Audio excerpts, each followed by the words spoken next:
to a very special interview show of the Pro. Today, it's my pleasure to have General A.K. Singh Sir on our show. Lieutenant General A.K. Singh Sir has served as the Lieutenant Governor of Andaman and Nicobar Islands and Puducherry, and also the Commander-in-Chief of the Southern Command of the Indian Army. Sir is here with us to discuss about the essence of the armed forces, a topic which is very close to the heart of every armed forces aspirant and nationalists like me. Thank you very much, General Sir, for taking out the time and speaking to us, and a very warm welcome to the Pro.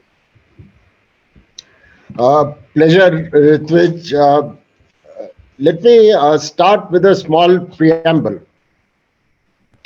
Over the years, you have seen a large number of polls being conducted within the country to decide the credibility of various institutions and the trust that the citizens impose in that institution. And in all these polls, you will find that the armed forces are right at the top, both from the point of view of their credibility and the trust that the citizens have in them. Therefore, I thought it is appropriate, when you asked me to speak on your channel, I thought it appropriate that we decide on a topic which will present to your audience the essence of the armed forces. What are the armed forces made of? What are their core values? What do they believe in? And how do they perform repeatedly up to the expectations of the nation and the citizens? So let me start with a small preamble, and then I believe it will be a kind of Q&A session, and you are welcome to ask me. War and conflict have always been and will remain intrinsic to the human DNA. However, the form and instruments will continue to change with an ever-increasing rapidity. In the 21st century, the Indian Armed Forces are faced with a very challenging environment, and which is likely to get even more complex in the next decade or so. Added to this, or added to the operational challenges, are the challenges faced by the human resources linked to the dynamics of society and the soldiers' interplay with it. I therefore thought it is prudent that we understand what makes the armed forces tick, what is their essence, which provides the basic foundation on which the armed forces function. I think this is necessary not only for the uninitiated, but is also necessary for the uniformed fraternity to remind them of what the basic foundation is, and which, if I may say, in the 21st century may be under a little stretch. You are now welcome to ask me anything about the essence of the armed forces or what you would like to know. Yes, sir. So I would like to start by asking that what is the role of the Indian Armed Forces? Is it only limited to protecting us from external aggression, or it has a larger role to play? I think that's a good point to start with. I think the role of the armed forces is classified into two. The first is the primary role, and then there is a secondary role. The primary role, as everyone would understand, is to preserve national interests and safeguard sovereignty, territorial integrity, and unity of India against any external threats by deterrence. We don't want war. I think our being itself should deter someone by deterrence, and if deterrence fails, by waging war.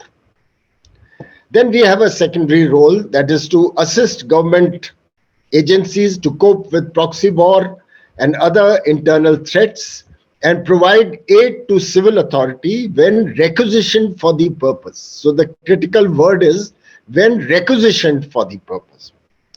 But the armed forces, beyond these two roles, also have a derived role, which, if I may say, where they assist in nation building through their contribution in various fields. And let me enumerate a few of them. Nation building by providing security and also essential services in remote areas where the civil administration finds it difficult to reach. A very honorable employment generation of 1.2 million soldiers, officers, soldiers who join the armed forces. It's considered a very, very honorable employment. Enhancing India's image through their conduct and professionalism. A good example is various defense cooperation activities with many countries, and also the United Nations peacekeeping missions, where the Indian Army specifically has made a stellar contribution. There is also a pool of disciplined manpower, approximately 60 to 70,000, who shed their uniform every year and enrich the society by their conduct, by their discipline, by their motivation. I'm sorry to state that it's a different matter that we are still not able to utilize and optimize this asset because of fixed mindsets. Then, of course, there's also contribution in sports and environment. The dilemma in the 21st century is that the secondary role has come more into prominence, while the challenges of the primary role have enhanced significantly. The armed forces, as you would be aware, are supposed to be the last responders, last in, first out.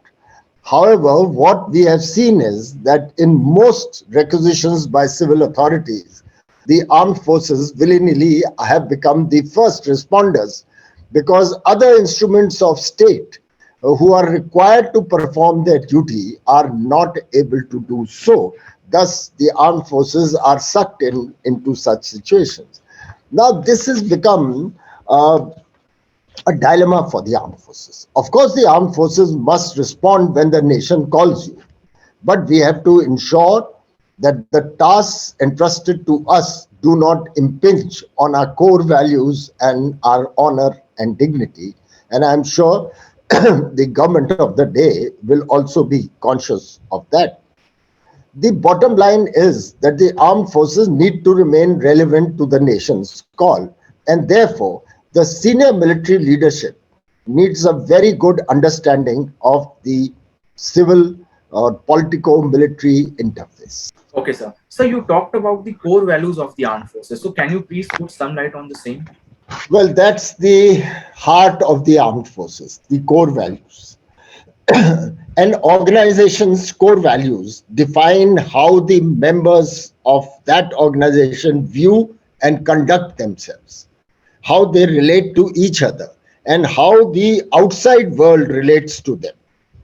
The core values are the foundational principles on which the organization is based. They also provide guidance and clarity when dark clouds descend and stretch the basic fabric. As far as the Indian Armed Forces are concerned, the core values are contextual and act as a beacon in fulfilling our constitutional obligations and assigned roles. While these may not have been strictly codified, the three main core values, in my view, which are intrinsic to the armed forces are, firstly, we are apolitical. Now, let me explain this. What do we mean by being apolitical? Every individual soldier has a right to cast his vote in his constituency as per his choice for the candidate and political party of his choice. That's a fundamental right of all citizens, including soldiers. But as an organization, the armed forces do not have any preference and do not reflect any preference. We serve the constitution of the country and take orders from the government of the day. It is therefore necessary that this core value is zealously guarded by all in this country, including the political hierarchy, the military hierarchy, and the citizens as such, because this is fundamental to the successful conduct of our roles.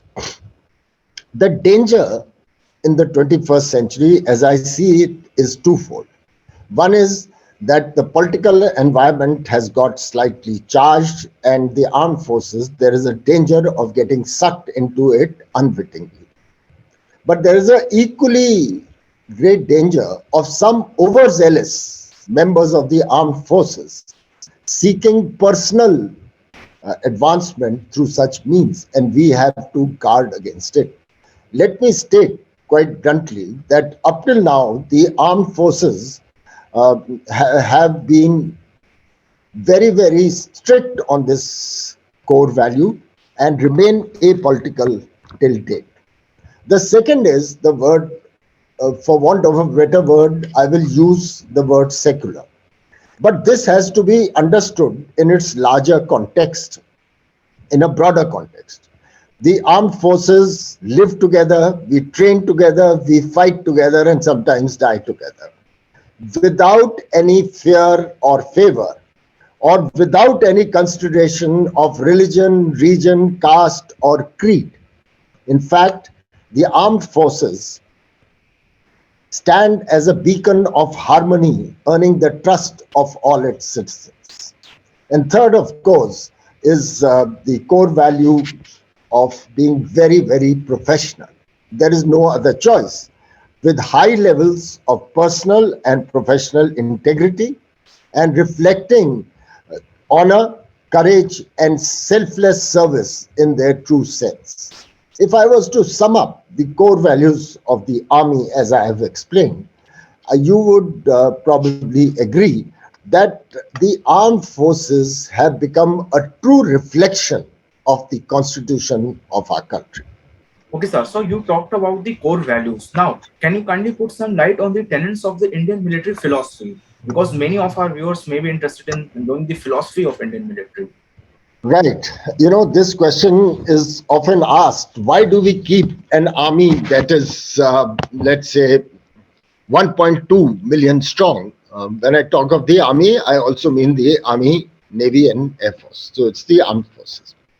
You would realize that India has multi-front and multi-sector oblique terrain obligations, with Pakistan on the west, China in the north and east, and oceans in the south. We are also faced with two inimical neighbors on either flanks, Pakistan and China, who are also in strategic military cahoots with each other against India. Another thing to be appreciated is India is not part of any military alliance or grouping, and therefore needs independent deterrent and war waging capability to safeguard its interests and its territories. And we need a capability that covers across the spectrum of conflict, from the lowest end, that is counterinsurgency, terrorism, etc., to the higher end, which is conventional conflict, both limited and full blown, against a nuclear backdrop. While India is not part of any grouping or alliance, in the future, I can see India taking part in temporary groupings and partnerships, which you can see today. We have a strategic partnership with America. We have a long-standing partnership with Russia, and now the Quad in the Indo-Pacific. Yeah. So I think it's a very, very challenging environment in which we have to function. In fact, I remember when I was Director General Perspective Planning, the US Chief of Army Staff, General George Casey, was visiting India. And when I briefed him on the operational roles that the Indian Army performs, he was amazed. He said, I thought only the US Army was so challenged, but I can see the great challenges that the Indian Armed Forces, especially the Indian Army, faces, starting from Siachen in the north to deserts and oceans in the south. So how do you define military leadership in India? I mean, how different is it from political or corporate leadership? And what is the driving force that keeps the military leader motivated all the time during his entire career? Right. It is generally believed that the Indian soldier is a very, very gallant and fine soldier. That is true.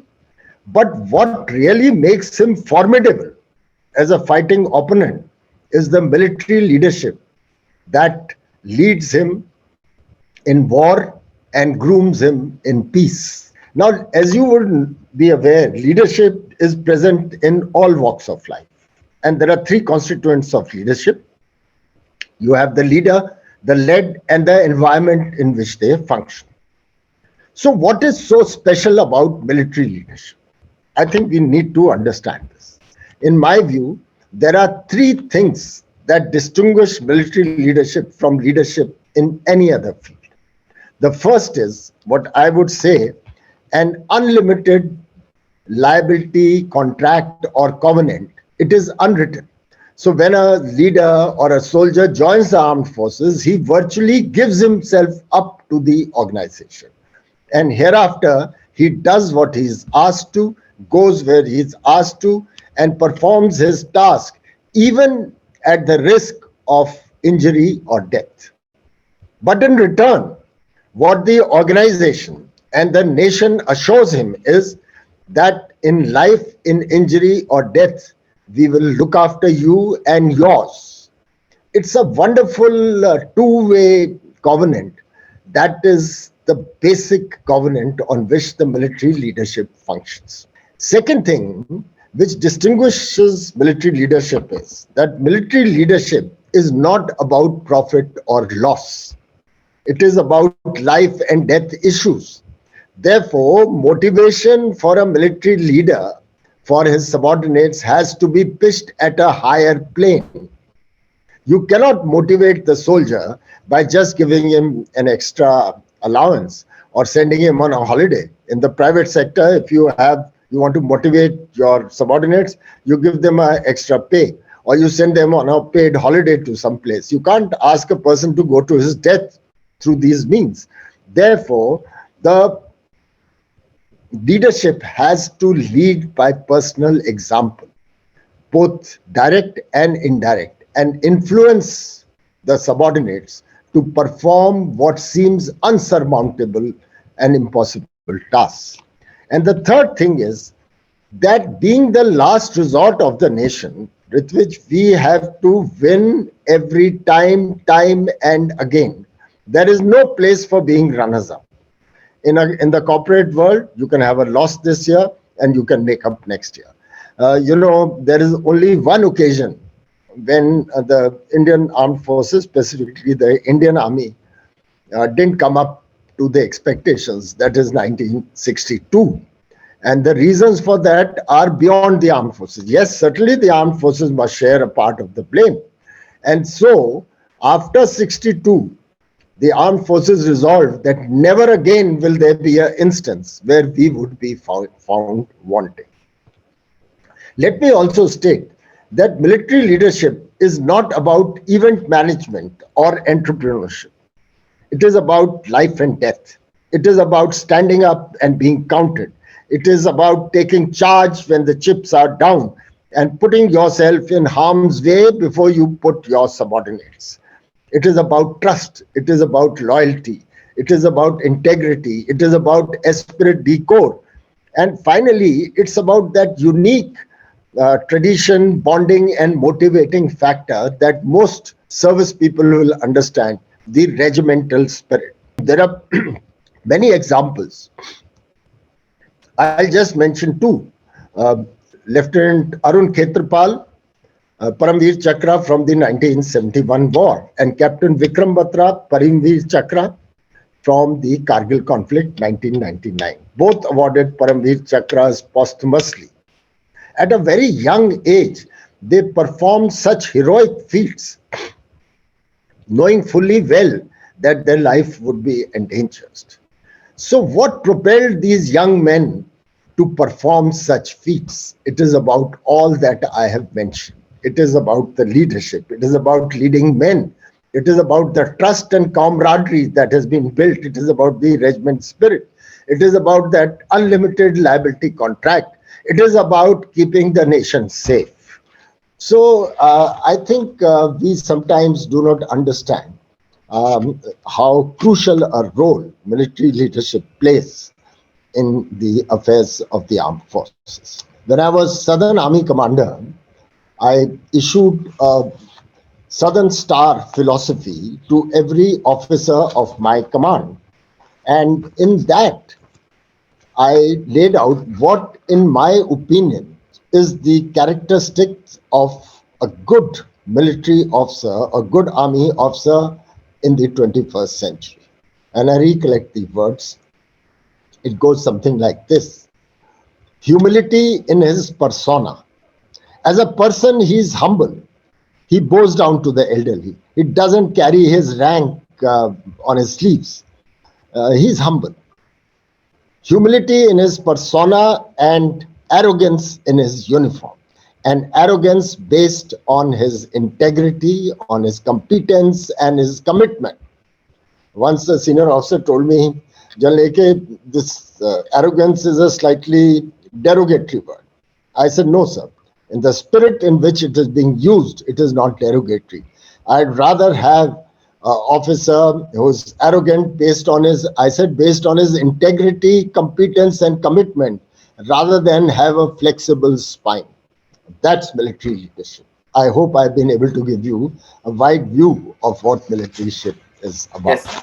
So you talked about leadership. Now coming to accountability and responsibility. So what are the key differences between accountability and responsibility from the perspective of the armed forces? And what is the significance of the term authority for the Indian Army? This is one of the most important ethos on which the armed forces function.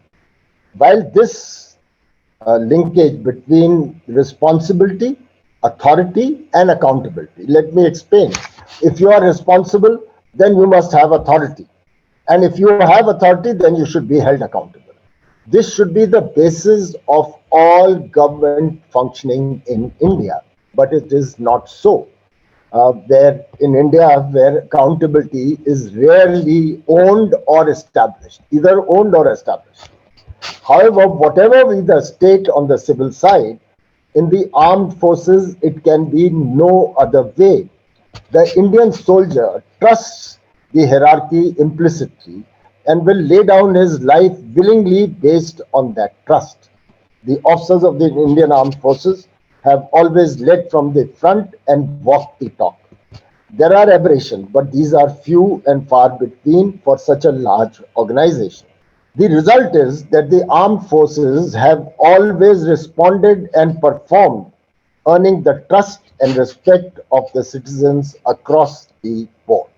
In fact, as I mentioned, the most admired and trusted organization in the country. The ethos of responsibility, authority, and accountability is central to the functioning of the armed forces. In fact, if I was once asked a question in one of the interviews that you have seen both the armed forces over 4 decades, and then you also saw the civil side close up in Andaman and Pondicherry. And what is the main difference that you found in functioning? And if I may say, the main difference is that in the armed forces, you get a job, you are responsible, you will get the authority, and then you will be held accountable. This linkage is missing on the civil side, and I think that is one of the banes of our civil side not coming up to expectations. Now, when we talk of accountability, there are two types of accountability. One is the professional accountability, and the other is the personal accountability. In the armed forces, we are very quick at establishing personal accountability. So if somebody does something wrong, there is a question mark on his integrity, the armed forces are very quick to react. However, I think we need to also become so correct as far as professional accountability is concerned, especially as far as the senior hierarchy is concerned, where there are errors of commission or errors of incompetence, because it's not about an organization. You are dealing with human lives. And therefore, I think whenever we find that there has been a commission or an incompetence, I think the armed forces need to get more alert in establishing accountability. There is a book called The Generals by Thomas Rick. He talks about the generals of the US Army after World War II. And he comes to a conclusion. It's a delightful book. And he comes to a conclusion that soon after World War II, the United States Army stopped establishing professional accountability. And that led to the fiascos in Korea and Vietnam. And this is a lesson they learned the hard way and again restarted establishing that accountability. Yes, there is accountability on the professional side also, but I think we can do better. Let me say, so there's one more thing that I would like to talk of, and that is what guides the armed forces in the way they function. Of course, what I have said, the ethos, the core values, our constitutional obligations, the regiment spirit, the way that such things are passed down from a previous generation to the next generation. That's why you will find in the armed forces, if I was to use the word, continuity with change. Continuity with change. Continuity on our core values. Change based on the environment that we function. But there is another delightful motivating factor, and that is more specific to the army, and that's called the Chetwood motto. Now, Sir Philip Chetwood was the commander in chief of the British Indian Army in 1932 when the Indian Military Academy in Dehradun was established. And he gave a motto which is engraved on the portals of the hall through which we pass out. It's called the Chetwood motto. And in essence, the essence of the Chetwood motto, most army officers, both serving and veterans, would understand it. The essence is the country first, always and every time. The country first, always and every time. The men you command come next. Your own safety, ease, and comfort comes last, always and every time. Now, this may appear to be a utopian concept for some, but for us in the Indian Army, it can be no other way. Because you're dealing with life and death issues, you're dealing with subordinates who trust you implicitly. So, this value of, or the modern slogan of I, me, mine, is something that should be anathema in the armed forces. So, General Saab, you have served as the highest at the highest level of the at the Indian Army as the Commander in Chief of the Southern Command and various other prestigious positions as well. So, kindly share some personal anecdotes. Right. This is difficult, but there is a term that comes to my mind, and that is called speaking truth to power. Now, you will find that this is something that you would have seen as is much talked about. Now, this is something that some of us actually imbibed from a very early stage, and I will recount one or two things. But I came from a civil background. I had nobody in the armed forces. I joined the NDA and then got commissioned. So if I was to look back at what were the defining moments in my career, the first thing that comes to my mind is that the armed forces provide you opportunities. They train you without any reservations of any kind. And therefore, merit alone matters when you go up. So I think the defining moments for me were that first, my own regiment, 7th Light Cavalry, it groomed me as a young officer, made me courageous, bold, and somebody who had to, it was, drilled into me that you have to earn the respect of your men. And you can earn that respect by showing them that you are as good, if not better than them in the physical, certainly in the mental, and therefore they will follow you anywhere. The second was that at a very young service, I went for a year's training to Russia. at the Malinovsky Tank Academy. This was 79-80. And in 84-85, I went to UK to do my staff college, having taught the staff college exam here. So I am probably one of the few officers in India who got exposed to both the philosophy and doctrine of the Warsaw Pact and the NATO countries at the height of Cold War. Now that gave me a very strong operational grounding. And then throughout my career, I have tenanted only operational appointments, never been into other appointments like instruction or various schools, etc. And I've been the brigade major in Kargil, which gave me a very good view of how the Indian Army defends us in the mountains.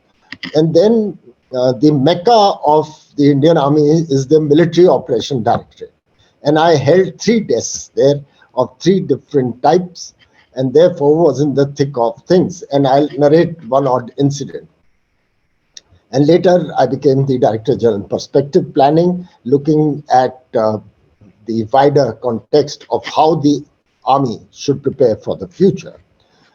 In my command assignments, I was lucky to command my own regiment, 7th Cavalry, then converted the 1st T-90 Brigade. In my regiment, 7th Cavalry, I was involved with the conversion to T-72 tanks. Ours was the 1st regiment. Then converted my brigade to T-90 tanks, and that also in the challenging environment of Operation Parakram, where we almost went to war. And then had the honor to command an armored division, a strike corps, and then the Southern Army.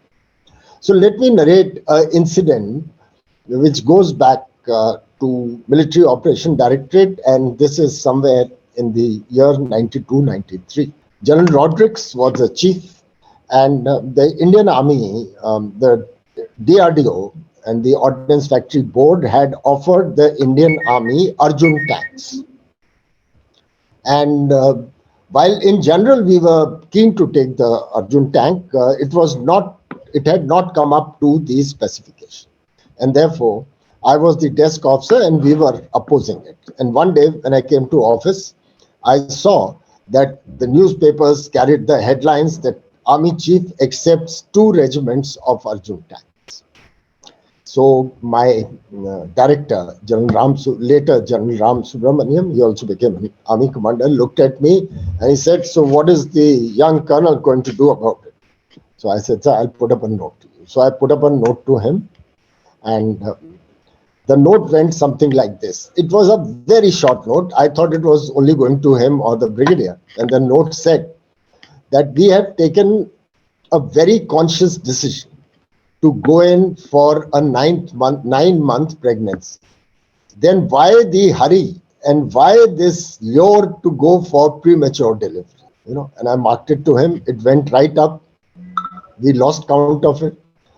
After 15 odd days, the DGMO one day walked in and left the file on my director's desk. And we were all curious what the file had. So he collected 4-5 of us who were part of 2 sections, and he read. And there in reading in the hands of then chief was written that through this note, I wish to assure the Military Operation Directorate and through them the rest of the Indian Army that what I have done is given only in principle approval so that there is motivation for our indigenous industry. But the tanks will only be accepted and enter the Indian Army when they come up to the standards that we expect or they meet the qualitative requirement. And then he writes in the second paragraph, "I'm also very proud of the fact that a lieutenant colonel of this organization can write to the chief in such blunt manner." So I have narrated this, not that I did anything. I didn't know that my note was going to the chief. But the issue is that it's just a good example of how we need to be able to speak truth to power. And this becomes even more necessary when you go into senior ranks. Once a very senior officer was going to take up his assignment, and he had been my subordinate. So I met him for lunch somewhere. And he said, "Sir, can you give me some pearls of wisdom?" So I said, "At this rank, there are no pearls of wisdom. You are as mature, as competent than any of us. But if I was to advise you, I would say that remove the word yes, sir, from your lexicon.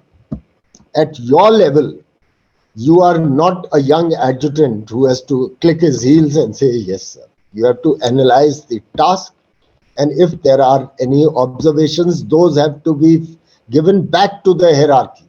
Because if you will not speak, then who will speak? And finally, when you implement that operational plan, if there have been reservations which have not been sorted out, then it may cost us dearly. So I think this is another ethos and quality that the armed forces possess. But I would certainly say that I wish it can be imbibed in greater measure in the current breed of officers who are coming to senior ranks. I think we need people who can stand their ground, who can stand for their convictions, and who can speak bluntly, who can blatantly put the matter across to the hierarchy, both the military hierarchy, and it's equally important to apprise the political hierarchy of what the actual situation is. Only then will we get a proper operational plan. All operations are actually have to be led by the political directive. The armed forces don't function in a vacuum. We function on based on a politico-military directive that comes from the highest political authority. In our case, the Cabinet Committee on Security. And therefore, there must be a very free and frank dialogue in peacetime as to what are our capabilities, what are our shortfalls, and what can we be realistically expected to deliver. And where we have shortfalls, then the onus is on the military hierarchy to stand up and tell this to the political authority so that those shortfalls are better.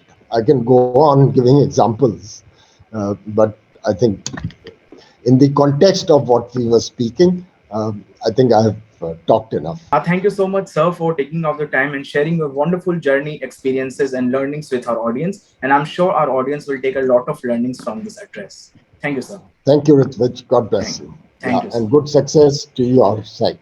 Thank you very much, sir.